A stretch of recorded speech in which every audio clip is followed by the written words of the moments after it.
రాజంటే సింహాసనం మీద కూర్చునేవాడు కాదు, ప్రజల కన్నీళ్లను తన హృదయంలో దాచుకునేవాడు. తన సుఖాలను త్యాగం చేసి ప్రజల సుఖ సంతోషాల కోసం జీవించేవాడు. నా రాజ్యంలో ప్రజలందరూ నా కుటుంబమే. సత్యం, ధర్మం, న్యాయం ఆయుధాలుగా చేసుకొని పరిపాలన సాగిస్తున్న రాజుని నేను.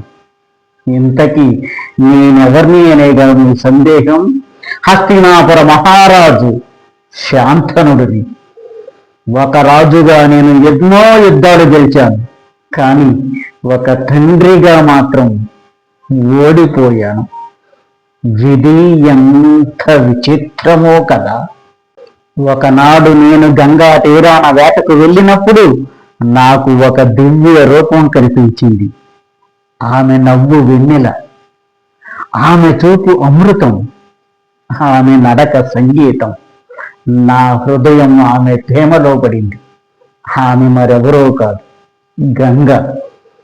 ఆమెను సమీపించి, దేవి, నన్ను వివాహం చేసుకుంటావా అని అడిగాను. దానికి ఆమె ఒక చిరునవ్వు నవ్వి, అలాగే చేసుకుంటాను, కానీ నాది ఒక షరతు అంది. ఏమిటి అని అడిగాను. దానికి ఆమె, నేను ఏం చేసినా నన్ను నువ్వు ప్రశ్నించకూడదు. అలా నువ్వు నన్ను ప్రశ్నించినప్పుడు ఆ రోజే నేను నిన్ను వదిలి వెళ్ళిపోతాను అంది. ప్రేమ వైకంలో ఉన్న నాకు ఆమె మాటలు బాధించలేదు. ప్రేమ ఉన్న దగ్గర ప్రశ్నలకు తావులేదు అన్నాను. ఆమె షరతుకు ఒప్పుకున్నాను. నా జీవితంలో నేను చేసిన అతి పెద్ద పొరపాటు అదే. ఆ తరువాత మాకు వివాహం జరిగింది. కొంతకాలానికి మాకు మొదటి సంతానం కలిగింది. ఒక తండ్రిగా నాకు అంతులేని ఆనందం కలిగింది. కానీ ఆ ఆనందం ఎంతోసేపు నిలవలేదు. నా సంతానాన్ని గంగ తీసుకువెళ్ళి నదిలో కలిపేసింది. ఇదేమిటి అని ప్రశ్నించాలనుకున్నాను, కానీ ఆమెకిచ్చిన మాట కోసం ఆగిపోయాను. నా గుండె బద్దలయ్యింది. ఒకటి కాదు, రెండు కాదు, అలా 7 సంతానాన్ని తీసుకువెళ్ళి గంగ నదిలో కలిపేసింది. 8వ సంతానం. మరలా అదే దృశ్యం. ఈసారి నా హృదయం తట్టుకోలేకపోయింది. నా గుండెల్లో ఉన్న అగ్నిగుండం బద్దలయ్యింది. గంగా, ఆగు అని గర్జించాను. నువ్వు చేస్తున్న పని ఏమిటి అని ప్రశ్నించాను. దానికి ఆమె ఆ సంతానాన్ని నా చేతుల్లో పెట్టి వెళ్ళిపోయింది. వెళ్ళే ముందు, ఇతను నీ కుమారుడు, దేవవ్రతుడు, ఇతను గొప్ప యోధుడవుతాడు అని చెప్పి వెళ్ళిపోయింది. నా గంగ నన్ను విడిచి వెళ్ళిపోయింది. ఆమెతో పాటు నా నవ్వు కూడా వెళ్ళిపోయింది. ఇక నా జీవితంలో నా కుమారుడు దేవవ్రతుడు మాత్రమే ఉన్నాడు. నా కుమారుడు దేవవ్రతుడు యుద్ధంలో సింహం, విద్యలో బృహస్పతి, వినయంలో హిమాలయం. అటువంటి కుమారుడు నాకు సంతానంగా కలగటం నా గర్వకారణం. అతనే నా రాజ్య భవిష్యత్తు. కానీ ఇంతలోనే విధి మళ్ళీ నాతో ఒక వింత నాటకం ఆడింది.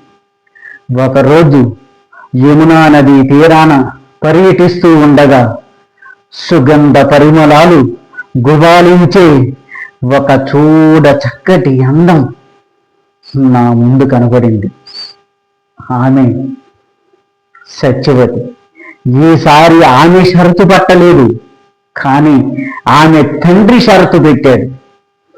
తన కుమార్తె సంతానమే రాజు కావాలని.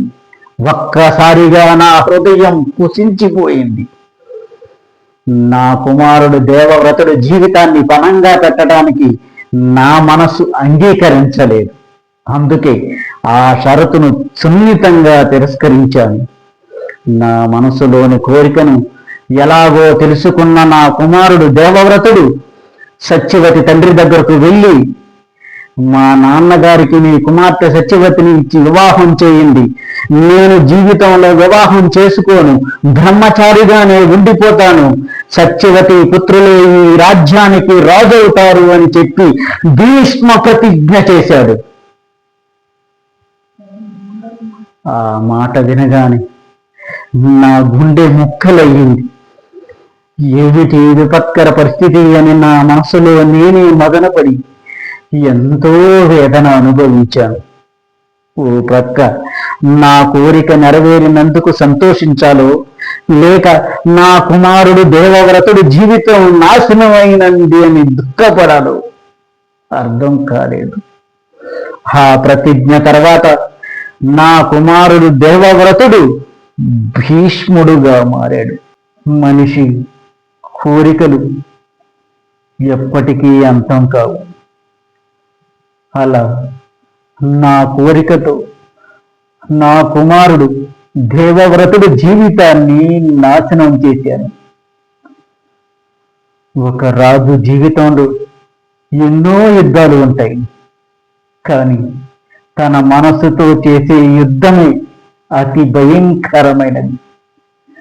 నేను రాజుగా ఎన్నో యుద్ధాలలో విజయం సాధించాను, శత్రువులను జయించాను. కానీ నా మనసుతో జరిగిన యుద్ధంలో మాత్రం నేను ఓడిపోయాను. ఓ తండ్రిగా ఓడిపోయాను. భీష్ముడు ఆ పేరు వినగానే నాకు గర్వం కంటే బాధే ఎక్కువ. ఎందుకంటే అతని నవ్వులో దాగి ఉన్న త్యాగం నాకు కనిపించేది.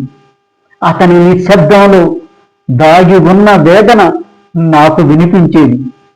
కానీ అతను నన్ను ఏనాడు నిందించలేదు. అదే అతని గొప్పతనం. భీష్ముడు నా కుమారుడు మాత్రమే కాదు, త్యాగానికి ఒక సజీవ రూపం.